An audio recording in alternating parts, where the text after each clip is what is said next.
Olá, boa tarde. Boa tarde. O JC1 começa agora. O Brasil atinge maior nível em mortes por arma de fogo, mais de 47 mil vítimas num ano. Os dados são do Atlas da Violência 2019, divulgado hoje, feito pelo IPEA e pelo Fórum Brasileiro de Segurança Pública, com informações do Ministério da Saúde. Multas milionárias para as empresas aéreas que cobraram taxa para marcar assentos. Procon de São Paulo vê abuso e as empresas negam.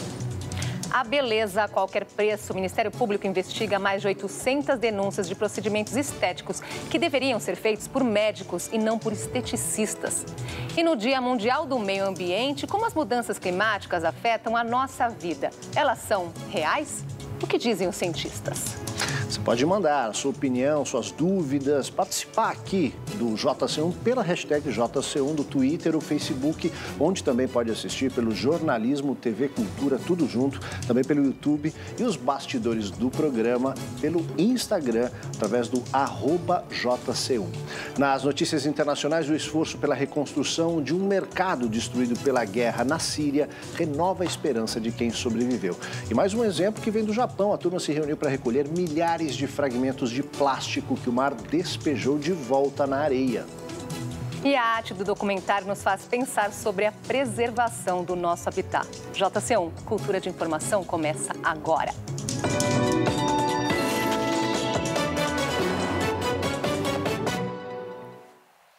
Traz para você no JC1, como você bem sabe, as notícias mais importantes do seu dia, também conversas aqui e arte. É o que você pode esperar da gente todos os dias. Boa tarde para você, obrigado por receber a gente aí. Vamos começar falando do massacre em Suzano, lembra? Pois é, como esquecer, né? 4 pessoas foram denunciadas por esse crime dentro da escola estadual da cidade.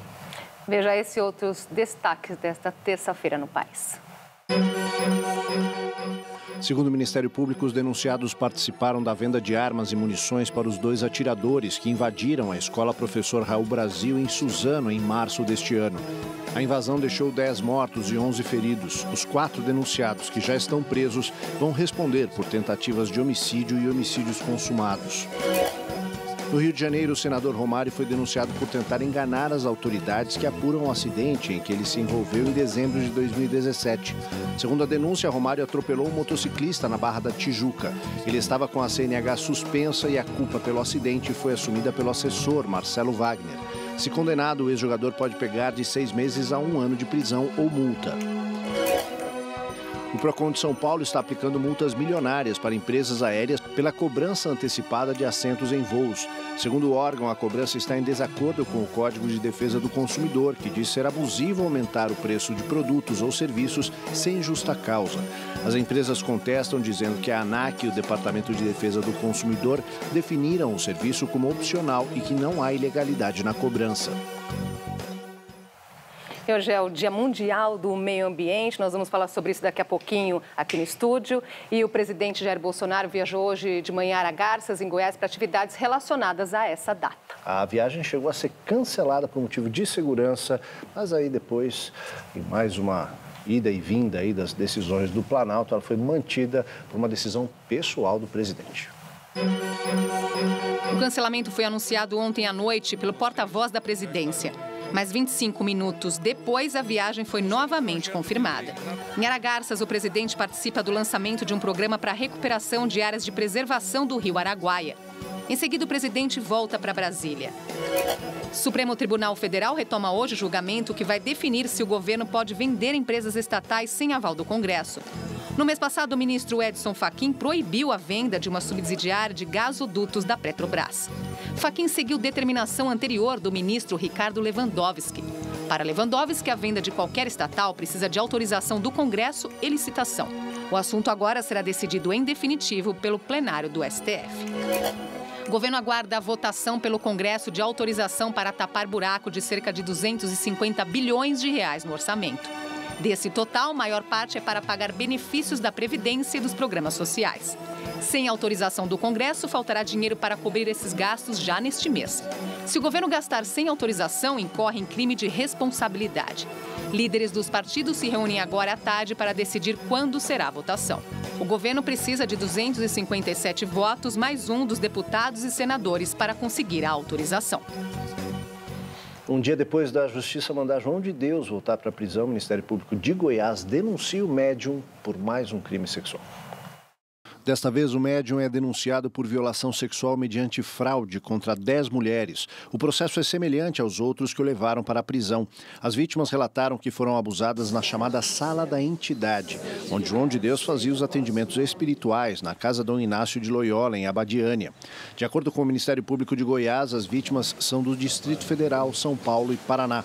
Outras 5 mulheres fazem parte do processo, mas atuam como testemunhas. Elas também denunciaram abusos, mas os crimes já prescreveram. Desde o surgimento dos casos, o Ministério Público recebeu ao menos 500 acusações de mulheres contra o médium. João de Deus está internado num hospital de Goiânia desde 22 de março para tratar um aneurisma no abdômen.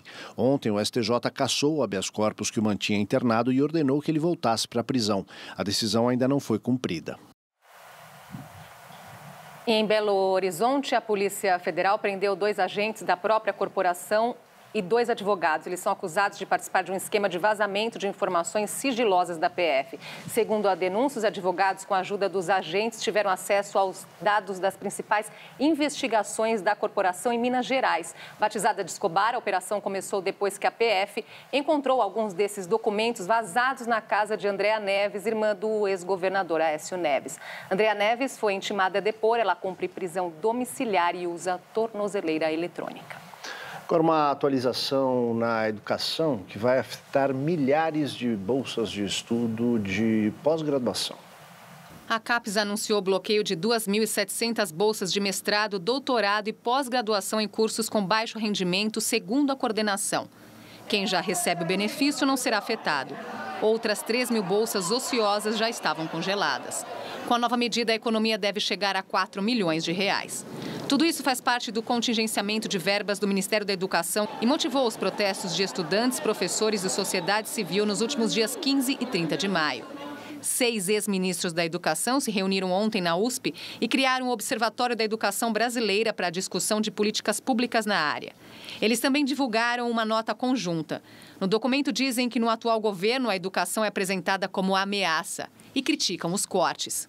Contingenciamentos ocorrem, mas em áreas como educação e saúde, na magnitude que estão sendo apresentados, podem ter efeitos irreversíveis e até fatais. Olha, a gente traz agora um outro dado de uma pesquisa divulgada hoje, pelo IPEA sobre violência no país. Os números são preocupantes, né, Andresa? O mais triste é que a notícia se repete, Quantas vezes nós já trouxemos esses dados aqui desse mesmo Atlas e quem é que morre é o jovem negro. Pois é. Olha só, foram 65.600 homicídios no Brasil em 2017. O estudo leva em consideração os dados do Ministério da Saúde e os últimos disponíveis desse Atlas 2019 são de 2017. Esse número de homicídios equivale a uma média nacional de 31,6 mortes por 100 mil habitantes. É o maior índice que o país já atingiu desde que esse estudo é feito. Quase 60% das mortes de homens que têm de 15 a 19 anos são por homicídio, 59,1%. Mais de 35 mil jovens assassinados têm entre 19 e 29 anos. Só nesta faixa etária, o índice, que é considerado para estatísticas internacionais, é de 69,9 homicídios por 100 mil jovens, o que equivale a uma taxa de 70 quase mortes para cada 100 mil jovens. Quase 6 mil mulheres foram assassinadas naquele ano, em 2017, é o maior número em 10 anos. São 13 homicídios por dia. E a grande maioria, 66% desses assassinatos, são vítimas, as mulheres negras.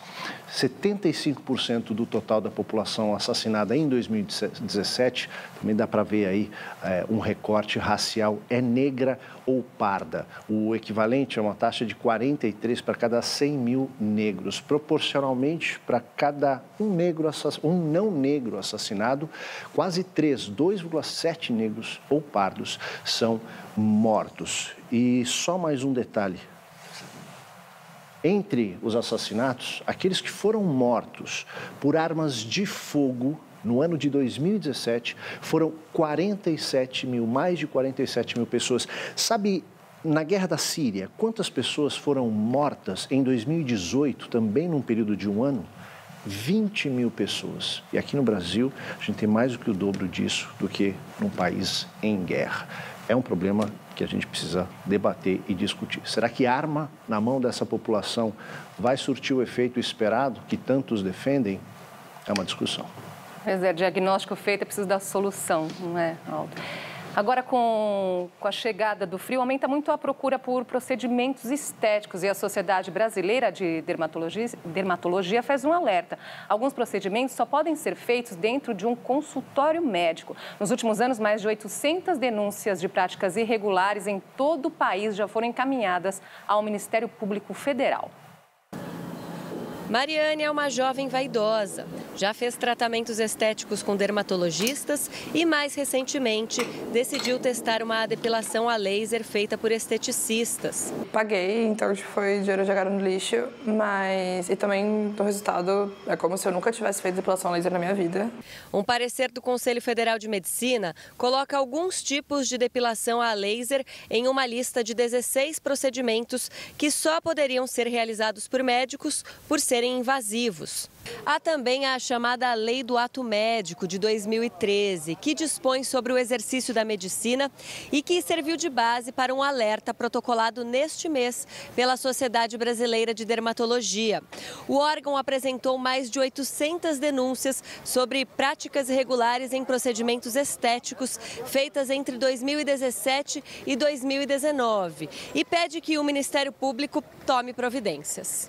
Todo procedimento tem algum risco, mesmo procedimento estético, seja ele risco de manchas na pele, de cicatrizes, de até casos mais graves como de cegueira. Há inúmeros profissionais da saúde que trabalham com estética e não são médicos, entre eles os esteticistas. O vice-presidente da Associação Nacional que representa a categoria reforça que eles não podem realizar procedimentos invasivos e diz que a profissão está regulamentada por lei desde o ano passado. O primeiro curso, que é o técnico em estética, em 2003 o tecnólogo em estética e já há mais de 10 anos a gente tem o bacharel em estética. Cada uma dessas formações são baseadas na Lei de Diretrizes e Bases da Educação do MEC.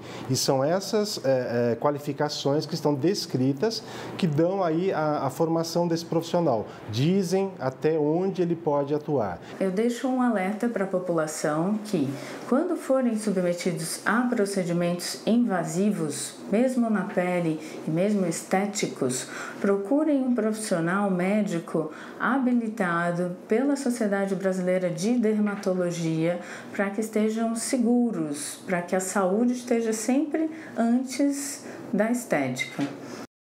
Eu quero fazer uma atualização, esqueci de falar quando falávamos aqui, trouxemos para você a informação do Atlas da Violência. A gente vai colocar nas nossas redes sociais o link para o documento em PDF de toda essa pesquisa. E aí a gente deixa aqui o nosso recadinho para você, né? Não se informe através de memes. Você precisa saber o que está acontecendo, você precisa ler. Dá um pouquinho de trabalho, mas vale a pena. Isso é uma análise científica do contexto que o Brasil enfrenta hoje nessa questão da violência urbana, tá certo? Então, a gente vai disponibilizar nas nossas redes sociais ali o link para esse documento e aí você pode ler você mesmo e você mesmo tirar suas conclusões. Não aquele influenciador digital que você segue, não aquela pessoa que você acha simpática ou que é engraçadinha na internet. Se a gente continuar seguindo só quem é engraçadinho na internet, a gente não vai muito longe. Na própria internet dá para buscar as fontes seguras, né? Lá também tem o caminho. Procurar, né? Vamos para o nosso assunto de hoje? Hoje é o Dia Mundial do Meio Ambiente. O tema deste ano é a poluição do ar, também chamada de o novo tabaco. Olha só, curioso, nós conversamos aqui sobre tabagismo na semana passada, comemorando a redução do número de fumantes. E olha aí agora um outro desafio, porque justamente essa poluição agora, chamada de novo tabaco, provoca 6,5 milhões de mortes todos os anos. Os números são alarmantes. De cada 10 pessoas no mundo, 9 respiram ar poluído. 1 em cada 9 mortes são causadas por emissões nocivas. A poluição do ar é responsável por 7 milhões de mortes prematuras por ano. Para chamar a atenção para o problema, a ONU lançou 2 vídeos neste Dia Mundial do Meio Ambiente. Um deles se chama 2019, o ano em que agimos para combater a poluição do ar. Ele se passa no futuro.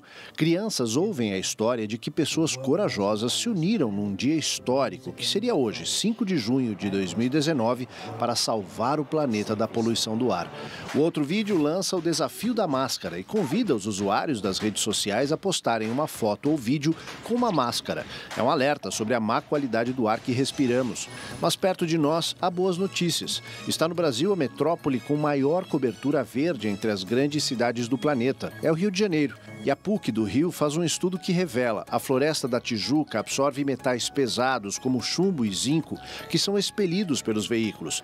Esses metais trazem inúmeros problemas para o pulmão e o coração, mas este filtro natural melhora a qualidade do ar. E para compartilhar conhecimento, vão ser lançadas daqui a pouco pelo Ministério do Meio Ambiente a Rede Nacional de Monitoramento da Qualidade do Ar e também a campanha Respire Vida. O objetivo é compartilhar soluções de especialistas em saúde pública e meio ambiente para diminuir a poluição do ar nas cidades. Para conversar com a gente sobre a importância de cuidarmos do meio ambiente, nós recebemos Carlos Rittel, secretário executivo do Observatório do Clima. Obrigada por estar aqui com a gente hoje. Um prazer, muito obrigado pelo convite. Importantíssimo falarmos de meio ambiente, né, frente a tantos problemas e desafios. Cada ano a ONU escolhe um tema diferente para focar. Esse ano, poluição. A que se deve esse alerta? A gente vive uma grande emergência. O nível de contaminação dos solos, das águas e do ar provoca inúmeras consequências para a nossa saúde. Por exemplo, hoje o jornal britânico Guardian faz referência a um estudo que indica que cada ser humano consome, em média, cerca de 50 mil micropartículas de plástico em alimentos, em água, e, ao mesmo tempo, a gente inala em torno de 50 mil partículas de plástico, de microplástico também, dispersas no ar, em função de tanto plástico que a gente consome, produz e descarta de maneira irresponsável no meio ambiente. Só para dar um indicador, né? A gente tem qualidade do ar afetada, o número de pessoas afetadas chega, acho que, em torno de 7 milhões de pessoas por ano morrendo em função da péssima qualidade do ar. Mais de 90% da população mundial vive em cidades onde a qualidade do ar ela é ruim. Então, é em função disso, desses números alarmantes, da situação alarmante, que a ONU escolheu esse tema. Qual é a relação que a poluição tem com as mudanças climáticas? Então, a gente pode fazer referência, por exemplo, a emissões de poluentes nas cidades. Os veículos, quando eles queimam combustível, eles jogam na atmosfera alguns poluentes que são prejudiciais à nossa saúde e, junto com esses poluentes, gases de efeito estufa. No Brasil, em torno de 20% das emissões brasileiras de gás de efeito estufa, elas estão associadas ao setor de transporte. Transporte de carga nas estradas e transporte de veículos nas cidades. Então, existe essa relação, embora, é lógico, as mudanças climáticas elas sejam causadas também por outros fatores, queima de combustíveis fósseis em usinas termoelétricas, o carvão, o gás natural e outros combustíveis queimados, eles também provocam a poluição do ar, e é a principal fonte de emissões de gás de efeito estufa. Mas há outros fatores que estão contribuindo para isso também. Em cidades na Amazônia, em algumas regiões da Amazônia, o desmatamento e as queimadas tornam o ar das cidades tão poluído quanto o ar de uma cidade onde a gente tem um tráfego intenso, como a cidade de São Paulo. Então, é essa relação. Algumas das fontes são semelhantes, embora sejam problemas que nos afetem de formas complementares, graves e sobre o que a gente tem que tomar atitudes Agora ficou urgentes. claro, você fez essa relação aí, o tema desse ano, do meio ambiente, então a poluição, relação com mudanças climáticas, aquecimento global. Quem nega que exista o aquecimento global diz que existe uma linha aí do tempo que ora esquenta, ora esfria e que logo mais iria esfriar. Dá para negar o aquecimento global? Olha, exatamente agora a gente tem em torno de 200 milhões de pessoas passando por uma situação em que a temperatura de cidades na Índia está acima de 50 graus Celsius. Nós tivemos, no período de 2013 a 2017, só no Brasil, mais de 48% dos municípios mais de 2.700 das nossas cidades sofrendo com secas severas. Nesse mesmo período, mais de 38% dos municípios brasileiros sofreram com enchentes e alagamentos. É inegável, as evidências são muito claras, a ciência está muito bem estabelecida e discutir se nós temos responsabilidade, ou pior que isso, se o aquecimento global está acontecendo e trazendo consequências graves para a nossa vida, encontra algum paralelo, talvez, quando na década de 60 a indústria do tabaco tentava provar que o consumo de cigarro não provocava casos de câncer. O debate acabou, a gente tem que tomar ações urgentes e lidar com um problema que é o maior desafio ao desenvolvimento de qualquer nação no mundo no século XXI. Zé, e a poluição também é uma grande causa, né, de morte em São Paulo. Os índices de poluição são 2 vezes superior ao limite aceitável pela Organização Mundial da Saúde, com graves reflexos para a saúde, como a gente já antecipou aqui. O Eduardo Campos, repórter, conversa sobre esse assunto com o médico especialista Paulo Saldiva, diretor do Instituto de Estudos Avançados da USP. Edu. Pois é, Aldo, o que chama atenção também é um outro dado também da Organização Mundial da Saúde, que 9 em cada 10 crianças respiram um ar tão poluído que prejudica até mesmo o desenvolvimento físico. E em São Paulo, com tanta poluição, isso não é diferente. Estava conversando agora com o Dr. Paulo Saldiva, ele estava me contando que em São Paulo morrem por ano, né, 4.500 pessoas por causa da poluição. É muita coisa, né, doutor? É bastante coisa. Para você ter uma ideia, oi, primeiro, Aldo, Andresa, prazer estar aqui. Foram, no estado inteiro, na febre amarela, morreram em torno de 400 pessoas. Quer dizer, a poluição mata 10 vezes mais do que a febre amarela só na cidade de São Paulo. E é uma questão diferente, né? Porque a febre amarela, eu posso ter uma vacina e se eu for matar o Aedes aegypti, eu ganho um prêmio. Aqui não, aqui eu vou estar lidando com empregos, vou estar lidando com modelos de transporte, com indústrias que geram, digamos, impostos. Então não há um consenso. Por isso que você tem que pensar com a razão, né? Quanto custa essas 4.500 mortes?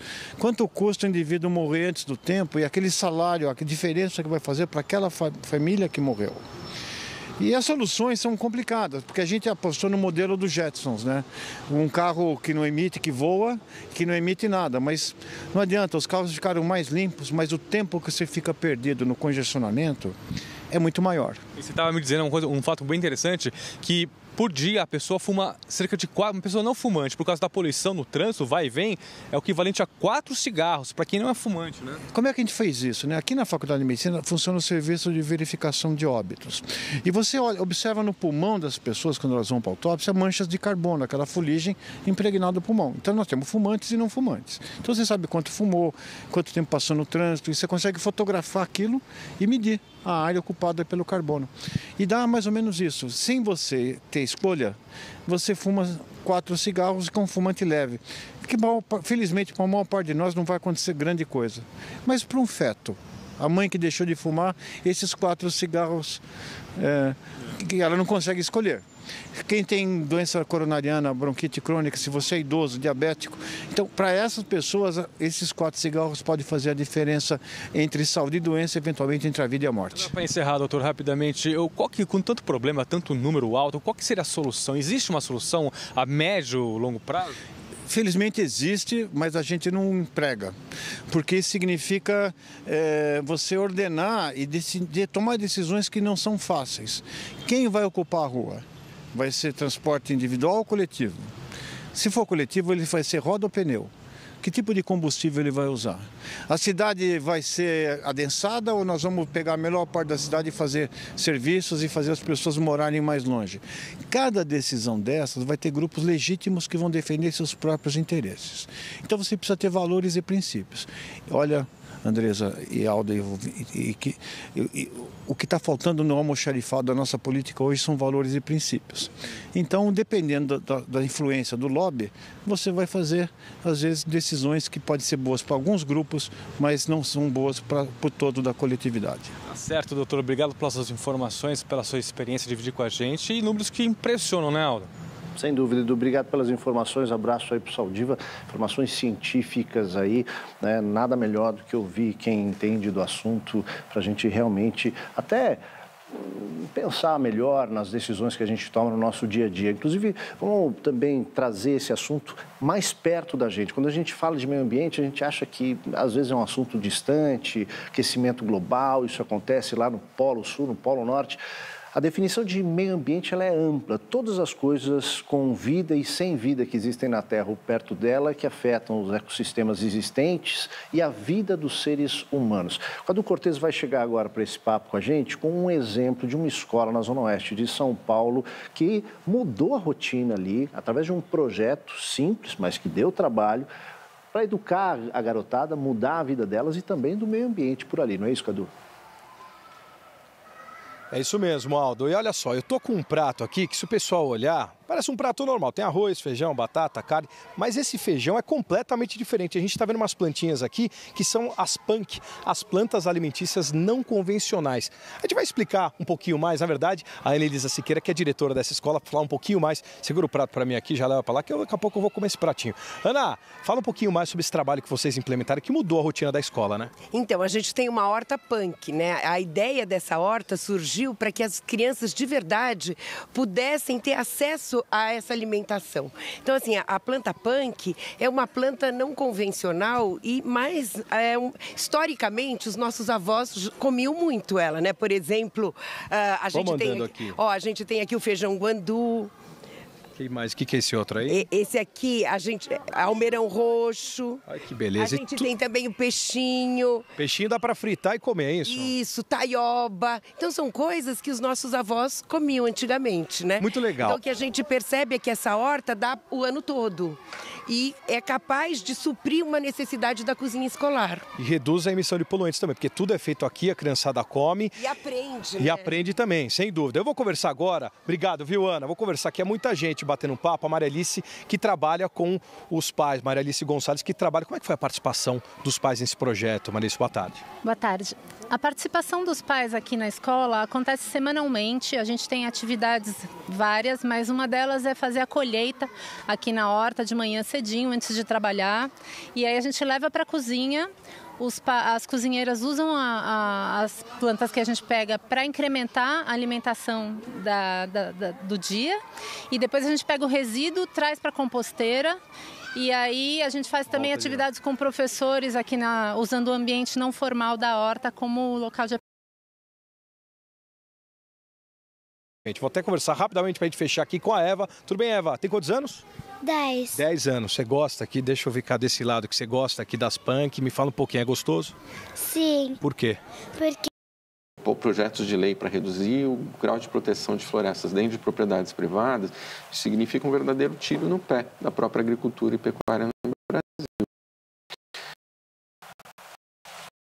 Sem florestas, a gente não tem água. Sem água, a gente piora a qualidade da produção ou em alguns lugares não vai ter condição de produzir. Por isso que esses números da Embrapa têm que ser utilizados. Informação aqui, mas você novos estudos na NASA, Agência Espacial Norte-Americana, aumentam e ficam divulgados agora no finalzinho de maio, aumentam a confiança na medida da temperatura da Terra feita pela comunidade científica internacional. Veja.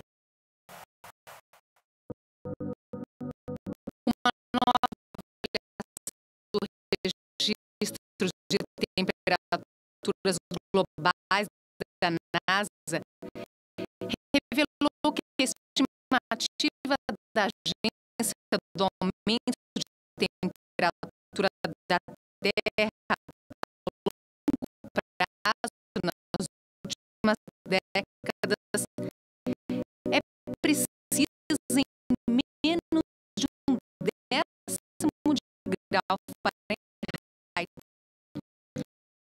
proporcionando confiança de que pesquisas passadas e futuras estão capturando corretamente o aumento da temperatura da superfície.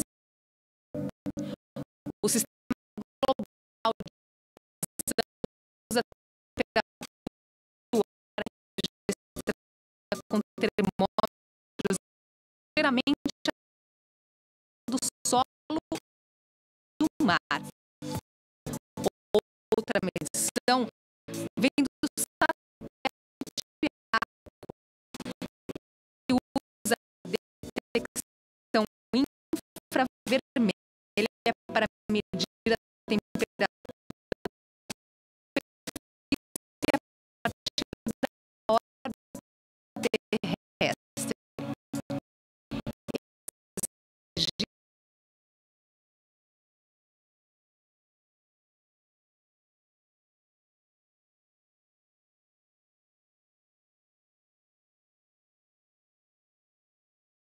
Lançado, batem com os dados coletados em terra.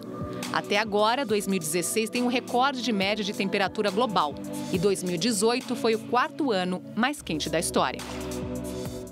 Nós vamos ver agora trechos do documentário O Amanhã é Hoje, resultado de uma parceria entre 7 instituições. São depoimentos de pessoas de várias partes do Brasil que relatam as consequências no dia a dia dos efeitos das mudanças climáticas. A gente vai ver um trechinho que traz a história de uma aldeia indígena no Maranhão, no nosso Espaço das Artes.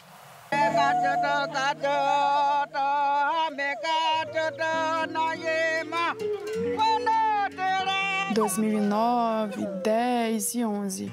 Esses 3 anos foram um período crítico, onde parte das aldeias, a parte da área foi queimada 60%. Foi um terror, né, para nós que vivemos na aldeia, nós que somos índios.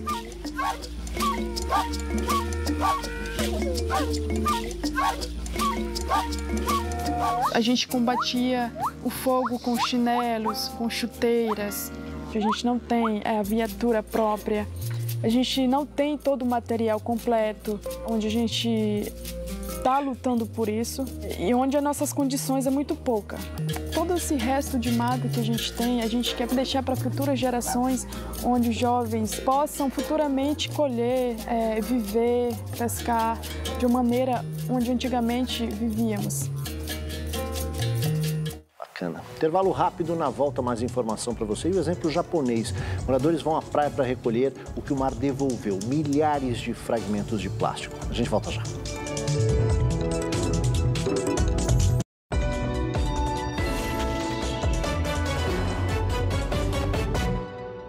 Nós voltamos agora com as notícias internacionais. No último dia da visita de Donald Trump ao Reino Unido, o presidente americano participou da celebração dos 75 anos do chamado Dia D da Segunda Guerra Mundial. A celebração aconteceu na cidade portuária de Portsmouth, no sul da Inglaterra. Foi de lá que, em 1944, 150 mil soldados aliados partiram para a Normandia, ao norte da França, com quase 7 mil navios no maior ataque marítimo da história.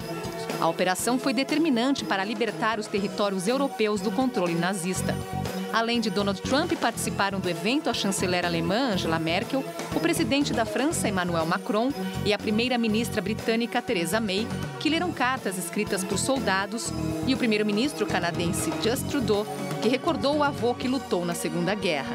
A rainha Elizabeth agradeceu os veteranos presentes na celebração e disse que o heroísmo e a coragem daqueles que perderam suas vidas nunca serão esquecidos. A Câmara dos Deputados dos Estados Unidos aprovou uma medida que pode ser o primeiro passo para regularizar a situação de cerca de 2 milhões de imigrantes que vivem no país. Pelo texto, os imigrantes podem ganhar uma permissão de 10 anos se cumprirem exigências do governo, como não ter antecedentes criminais. Os que frequentarem universidades ou as Forças Armadas ou trabalharem entre 2 e 3 anos podem conseguir um visto definitivo. Para ser aprovada, a medida precisa do aval do Senado, hoje comandado pelo Partido Republicano de Donald Trump, que sinalizou que só vai passar ações favoráveis aos imigrantes se tiver apoio dos democratas para construir um muro na fronteira com o México. Centenas de japoneses foram até uma praia em Enoshima, uma das sedes dos Jogos Olímpicos do ano que vem, para participar de um desafio de coleta de lixo. Organizadores, patrocinadores e equipes do evento, que acontece no ano que vem em Tóquio, participaram da ação do Dia Mundial do Meio Ambiente. Em apenas 1 hora de limpeza, eles coletaram cerca de 120 quilos de lixo. A equipe vencedora conseguiu recolher 20 quilos. O Japão é o segundo maior produtor de resíduos plásticos do mundo, com cerca de 9 milhões de toneladas por ano, atrás dos Estados Unidos. Isso dá um gancho importante para a gente falar sobre as atitudes individuais, né? A ONU, inclusive, tem recomendação para isso, né, Luísa? Exatamente. Eu só lembrei agora do Japão, que na Copa do Mundo que foi aqui, todo mundo ficou, nossa, eles recolheram o lixo das arquibancadas, verdade, né? Uau! Algo tão simples, se cada um fizesse o seu. Pois é. Não é, Aldo? E a qualidade do ar que nós respiramos depende de escolhas de estilo de vida que fazemos todos os dias. O que cabe a cada um de nós para contribuir com a nossa vida aqui e com o planeta. A ONU traz algumas sugestões e pede para que as pessoas colaborem com ideias na hashtag combater a poluição do ar. Vamos ver aí as dicas da ONU. Então, use o transporte público, caronas compartilhadas, ande de bicicleta ou a pé. Essa primeira tela aí mostra dicas de mobilidade. Depois, reduza o consumo de carne e laticínios também, para ajudar a reduzir as emissões de metano. Separe o lixo não orgânico. E, por último, poupe energia, desligue luzes e equipamentos eletrônicos quando não estiverem em uso. Riteu, seu recadinho final.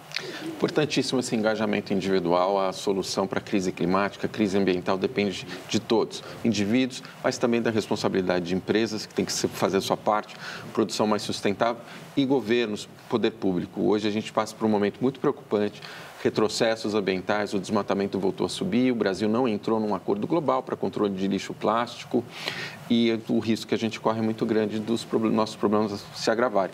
Então, os indivíduos também têm que colocar pressão nos governantes para que eles façam sua parte.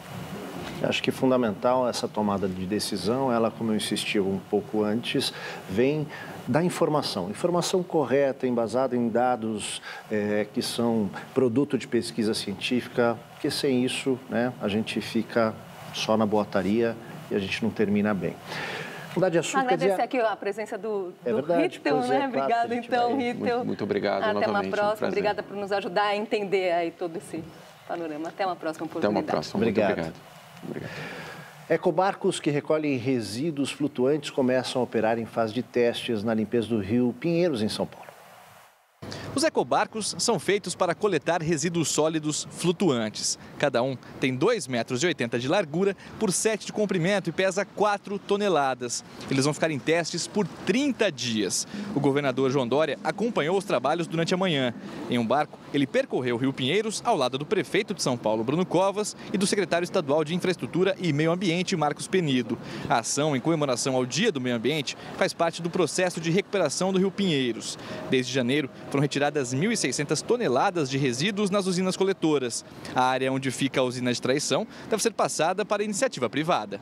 Este espaço onde nós estamos aqui, chamado de usina Traição, ele será concedido ao setor privado. O programa de concessão será apresentado no ano que vem. Em 2021, esse espaço será privado.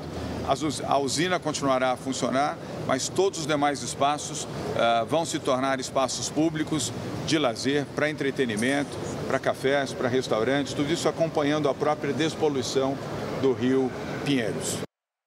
Vamos para um intervalo rápido. Na volta, a reconstrução de um mercado com mais de 800 anos de história é uma prova de esperança na Síria. Até já.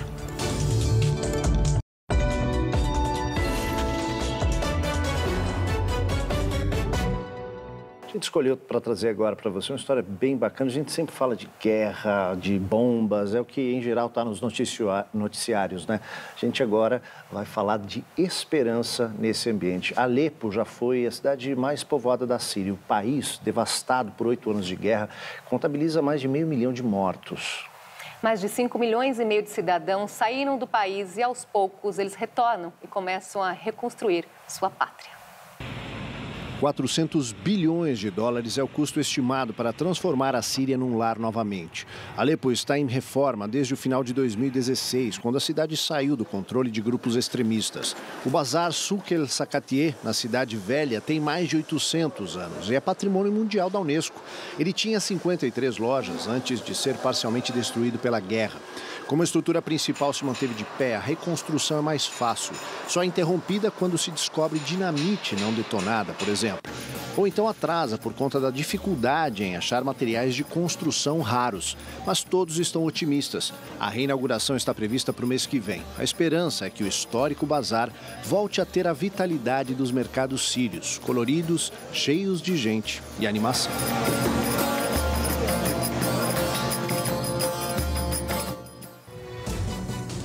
E amanhã nós vamos falar, vai começar a Copa de Futebol Feminino. Nós vamos falar da mulher no futebol. Tudo bem. Não perca. Tchau. Até lá. Boa tarde.